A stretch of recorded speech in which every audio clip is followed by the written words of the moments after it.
Koholo Yahweh, Bahashim Yahweh Shai, Bahashim Rachaha Kradash. Double honors to the elder apostles, bishops, and elders of Great Millstone who rule well, for teaching his word in truth and sincerity. Peace and salutations to the hopeful elect scattered abroad, and peace and salutations to the sincere Akim that's pushing his word in truth and sincerity. To you I say Shalom. The nation of Israel will come in all shades, sizes, and ethnicities, nationalities. We were scattered amongst all the nations. The nation of Israel is comprised of you so-called Negroes, Latinos, and Native Americans. It's not just a black thing. The nation of Israel was scattered amongst all the different heathen nations. This is Deuteronomy 28, 64, and 65. And the Lord Yahweh shall scatter thee among all people from the one end of the earth even unto the other. And there thou shalt serve other gods, which neither thou nor thy fathers have known, even wood and stone. And among these nations shalt thou find no ease, neither shall the sole of thy feet rest. But the Lord Yahweh shall give thee a trembling heart, and failing of eyes, and a sorrow of mind. So it's impossible for the nation of Israel to just be your so-called black if you were scattered amongst all the nations. And then if you go into the different mingling of the races or of the different nationalities that took place throughout the centuries, there's no way that you can say that Israel will just be one shade of brown, or just a shade of brown. It's gonna come looking like all the nations. You were scattered amongst the so-called Chinese, the so-called Japanese. You were scattered amongst so-called Edomites, Hamites, Elamites, Ishmaelites. So you're gonna look like that those heathen nations that you were scattered amongst. You might come in these you're gonna come in some certain shades of brown, and then you're gonna have something that's gonna look like Edomites. You're gonna have something that's gonna be that same tone as the so-called Chinese, so-called Japanese. So it's impossible for you to say that, and it's real ignorant for you to say that, especially when you go into the negative connotation of what the word black means, and how they came up with those concepts. This is Deuteronomy 32 and 26. I said, I will scatter them into corners. I would make the remembrance of them to cease from among men. So, through that scattering, man, we lost who we were. We lost our nationality. We lost our customs. We lost our language. We lost that connection to our power, which is Yahweh, Bahashim Yahweh Shai.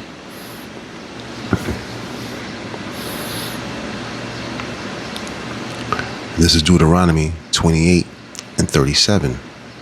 And thou shalt become an astonishment, a proverb, and a byword among all nations, whither the Lord Yahweh shall lead thee.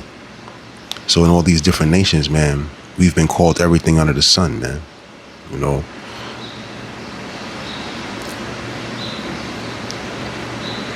we've been in amazement because we are the salt of the earth.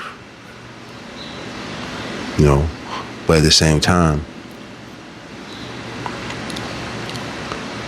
we were a byword. We were called out of our names. We were stripped of our true heritage. You know, so we was called everything under the sun. But in this modern time, you know, Negro, Black, Afro American, all these different weird ass names, you know, but they're reluctant, you know what I'm saying? They're reluctant to call us who we really are. We are the true biblical Israelites, and we're not black. That's a false social construct.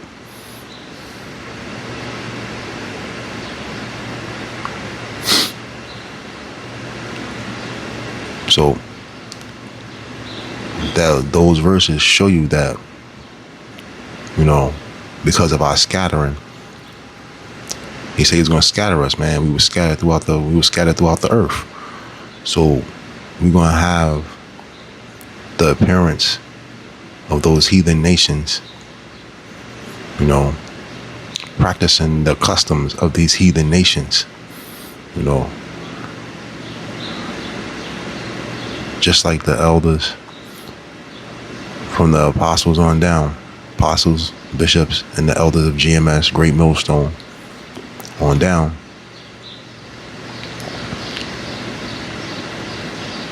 They point out these things all the time. That it's not a black thing. You know what I'm saying? It's an Israelite thing. And it's based on your father's heritage. You know what I'm saying? It's based on your father's lineage.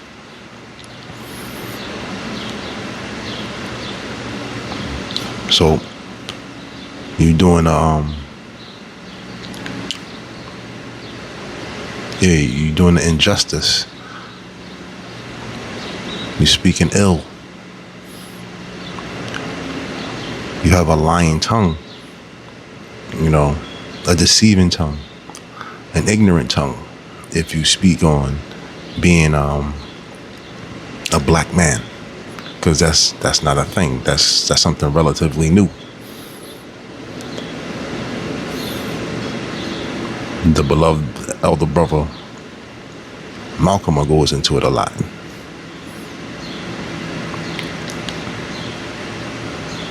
So it will behoove you. It will be wise of you to be careful what your tongue lets loose. You know, because you could possibly turn a possible Israelite who looks like a heathen who look like a member of the heathen nations, and turn them away from knowing who they are.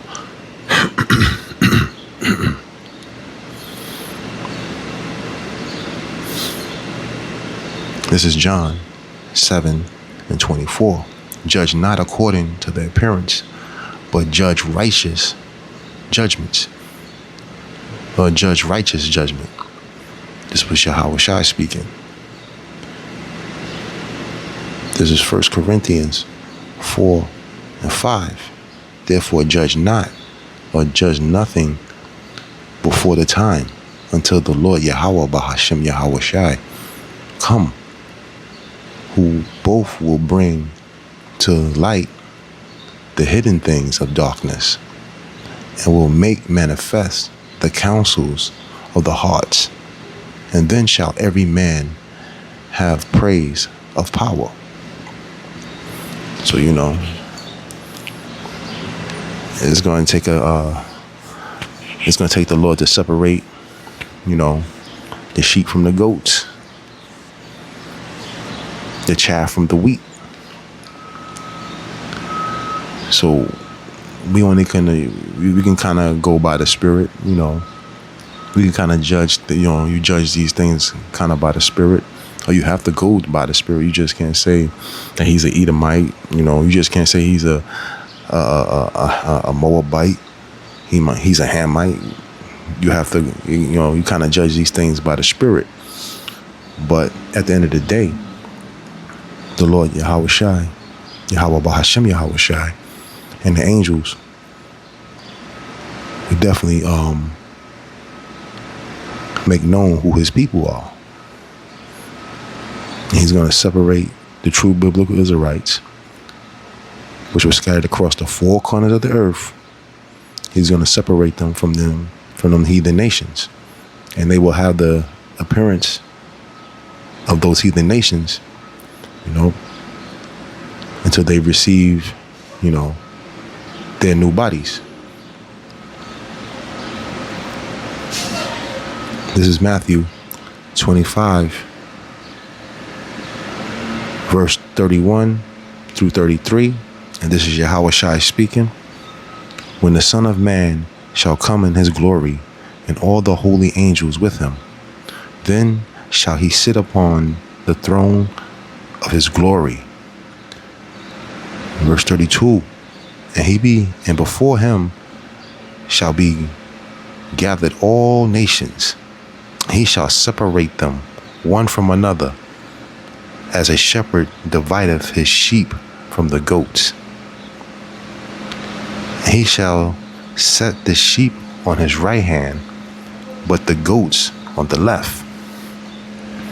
So that's what it's going to take in order to really know who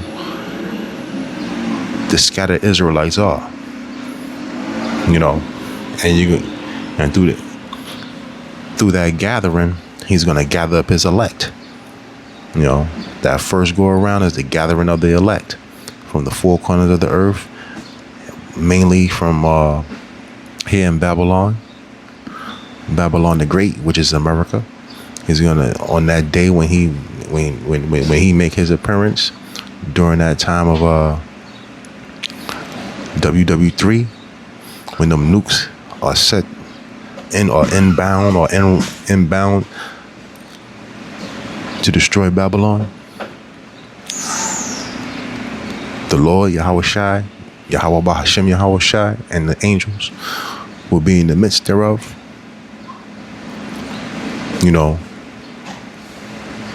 Help aiming those missiles and basically setting fire as well to this place. And at that time, he's gonna gather his elect. And when he gathers his elect, that's when the angels will separate his sheep from the goats. His sheep will be on the right hand side, and the goats will be on the left. If you understand that the Lord creates good and evil, that's Isaiah 45:7. On the right hand side, you have all things good. On the left hand side, you have those things that are created for wickedness. So, all these wicked deeds that these people do, they're based on the left hand side of the Most High. The Most High is all about balance. You're not just gonna have good. You have to have good and evil. There's a balance.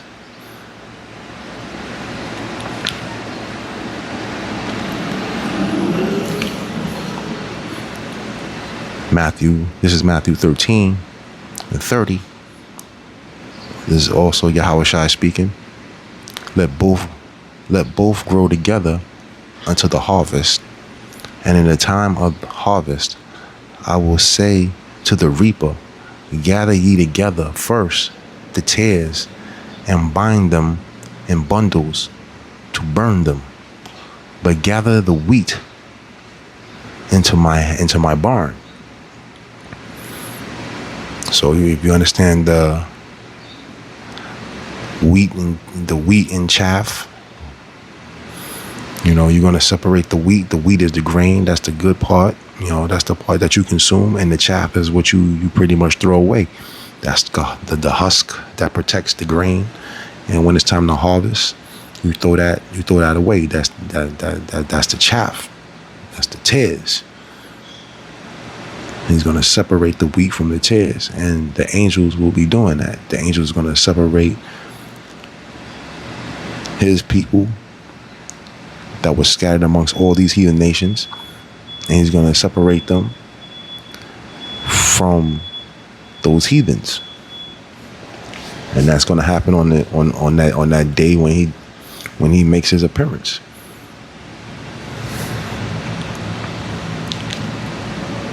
This is Luke 3:17, whose fan is in his hand, and he will thoroughly purge the floor, thoroughly purge his floor, and will gather the wheat into his garner, but the chaff he will burn with fire unquenchable. So, he's gonna gather his elect on that day. That day he pays this place a visit, and he's gonna set fire.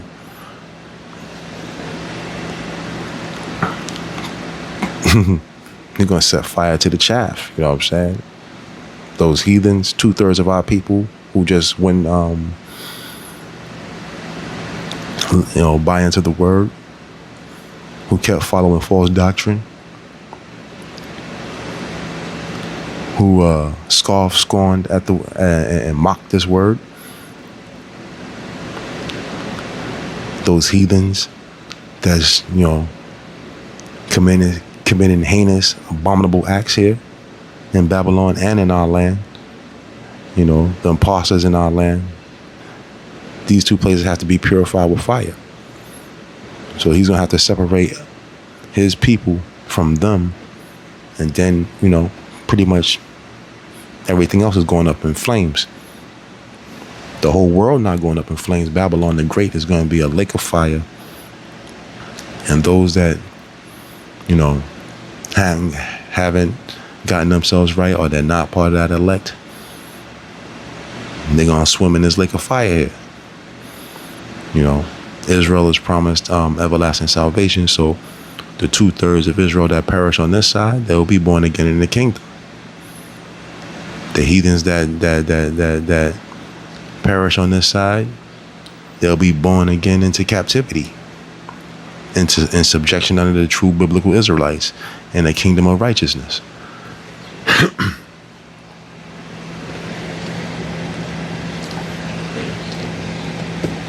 So you have to understand that it's just not a black thing, man. Black is a social construct that was created in the late 1600s, man. In order, mainly in order to keep you from your true heritage, knowing who you are. So that Edomites can control the narrative. So when you look it up, is a social construct. Black and white was primarily created during the 17th century, colonial era, to justify the enslavement of Africans, so-called Africans, because we're not Africans. Hamites sold us into captivity, and to prevent poor European and African laborers from uniting. Not necessarily. It gave these poor Edomites leverage. But it's all done by the wicked elite, man. In order to keep control of the narrative, keep the true biblical Israelites from knowing who they are. You have to create these different false social constructs. It also says by legally dividing the working class by skin color, elites solidified a racial hierarchy that guaranteed economic dominance for white landowners. There we go. Historically, this system emerged in the Americas out of practical, political, and economic motives rather than biological differences.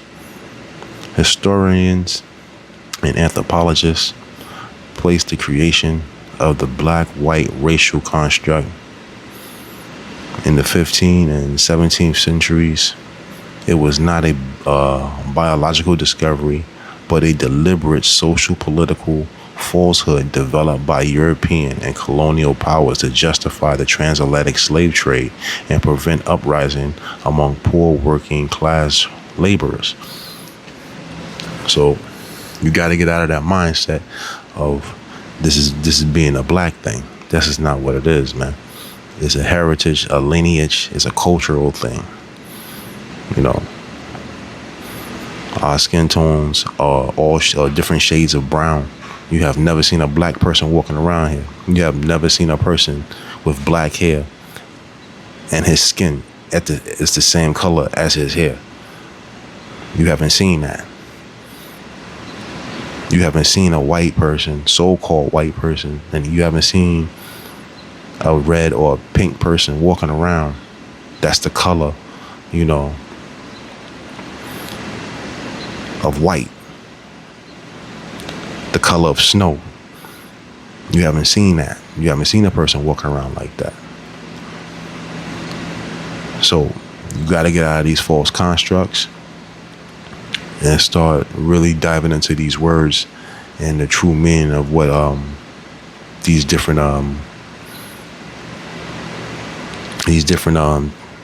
things mean.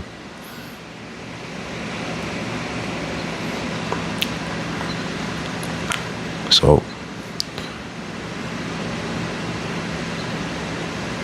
I'd like to give all praises, honor, and glory unto Yahweh, Ba'ashem Yahweh Shai, Ba'ashem Rakakradash,